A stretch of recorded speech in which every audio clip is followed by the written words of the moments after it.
Year after year, when the summer hits, crime numbers tick up. It's a trend we're starting to see again right now, and it's why our local governments and other groups put so much work into giving our young people a productive way to spend the summer, keeping them occupied and offering them a path into the future. That's what the Employ program is all about, and here to talk more about this year's efforts to keep kids on the right path is Youth Services Director with the City of Memphis, Brian Harris. Brian, welcome back to 3 at 3. Good to see you, man, as always. Yes, sir. Let's talk about what's going on. Unfortunately, multiple children shot in recent months. We hear those reports, unfortunately, too much. What does this say to you about the reality and the urgency of expanding programs like Employ? Absolutely. What it says is that we have a responsibility to make sure we invest in our young people and provide quality programs that everybody has access to regardless of zip codes. So making sure there's equity and there's availability for the majority of our youth. Brian, your story is very interesting for those who don't know. You have worked in corporate America, Apple, Best Buy, Amazon, just to name a few, but you've also worked recently before taking over at the City of Memphis Youth Services, Memphis Shelby County Schools. Right. What do you know on the ground that a lot of policymakers and maybe a lot of those in the public don't know about what's going on out there with our youth? Yeah, Allison, that's a great question. The biggest thing, it was not until I left corporate America to go teach that I really discovered the true needs of our kids. The needs for us to invest in them, to show them pathways, to help build on-ramps because they're struggling with opportunity. And when you're in a position to uplift our young people and provide a pathway, that's what they're looking for. A lot of times people deem them as bad. No, kids want discipline and love. And if you come with them being authentic, they'll listen to you and you can help get them on the right path. You have said it's important to keep these kids on the right path. What does the data show you these days if we don't take these steps like programs we're talking about today? Absolutely. What the data shows is that if we do not expose young people beyond the zip code, then we're setting them up for a lifestyle that can take them down a path they don't need to be on. That's why it is critical that we invest, that we expose them to what's possible through great programs like Employ.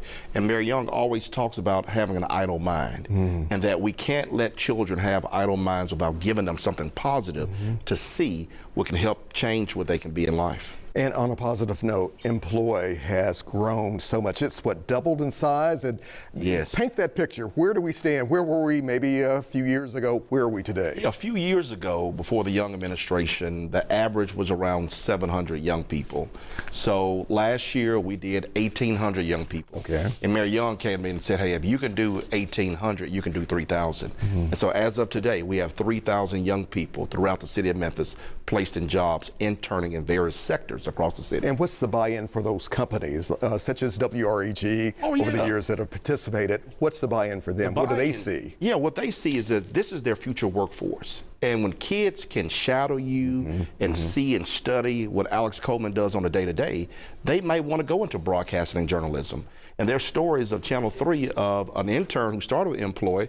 Now he works for Channel 3 full-time. Stanley Payne, one of our directors right here, who said exceptionally well. So if we can give these young people the opportunities, if we can break these barriers and get them off the streets, can it really make a difference? Absolutely. I always say that, especially in Memphis, our young people are 35% of the population, but they're 100% of the future. And what happens is the street is hiring every day without experience. And it's up to us and other entities to make sure these young people are exposed. And you'll see a change in trajectory of what they can be. What are some of the challenges, though, that they face today? Yeah, the biggest challenges are peer pressure. Sometimes it's lack of family support. That's why mentors matter. And I always quote Alex Haley, if you ever see a turtle on the fence post, you know he didn't get there by himself. Somebody picked him up. So that's our responsibility, to help pick these young people up and put them where they should be. Are enough of us, do we see this problem? Are we stepping up as much as we can or could do? Alex, yes. We have seen, especially with Employ business partners, last year I had 175. This year we have 460. So corporations, small businesses are answering the call to step up and help them intern at their respective places of business. And Brian, you're saying this can actually move the needle just a little bit or a lot? What are we seeing? It can move it a lot because, you know, I follow social media And our young people, they're becoming brand ambassadors, bragging, saying, hey, I have a job this summer because of the city of Memphis. I have a job this summer because taxpayer dollars are helping me see what I could be. There's a positive momentum happening right now in our city. Right now at the station, over the years, I've seen some of those young people. They're very professional. They want to learn. They handle themselves extremely well. They possibly start at one level, and by the time they're wrapped up, it's like, man, we're ready to go to work. And they should be hired for sure. To make sure our kids avoid becoming victims or suspects, I do want to ask you, what keeps you up at night, but at the same time, what gives you hope? What keeps me up at night is knowing that we can't serve everybody. Is that there's always going to be some young person that doesn't get served. But, you know, Memphis has 625,000 residents. And there are enough organizations besides city government who can step up and help these young people. So I always ask and challenge that if you're in a position to help, a phone call, a smile, a handshake can change a kid's life just by being there. But the pride in it all is just to see the growth of young people.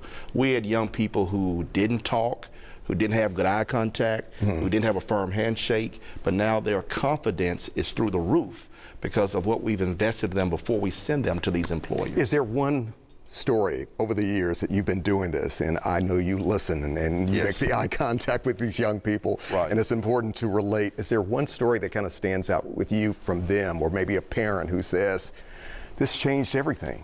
Yes, so there was a young man who was in a gang, and his grandmother was raising him. And we took a vested interest in this young man. And I always say, learn people's passion points. This young man was very passionate about photography. He took a lot of pictures on his iPhone and different things. So anyway, I said, do you have a professional camera? He's like, no, I never used one. So I called a friend of mine who's a photographer who had an old camera. He donated the camera to this young man. This young man now is doing professional photography. Here it is, he was just in the game, came out of the game. Now he's monetizing his gift because a Memphian stepped up and helped fill a need, but also helped teach him. Anything is possible. Anything is possible. We have these awards here. World Championship, Memphis in May. Break down, what are we looking at? What is this all about? Alex, 3 years ago, I formed a barbecue team because culinary is a big passion of mine, but it's also a big passion of young people. We put together a team of strangers, and now they're champions. Memphis in May, last month, they won 3rd place in steak against 28 youth teams. And just this past Saturday, which they were robbed, they should have been number 1, but they were number 2 in the G.A. Hardaway Juneteenth barbecue contest. And this was the first one. But I was so proud of those young people to see them come in second place. And again, young people, what age are we talking about doing this? These young people are 14 to 16 years old. Are you still optimistic? Absolutely. Brian Harris, always good to have you back. Pleasure. We will do this again.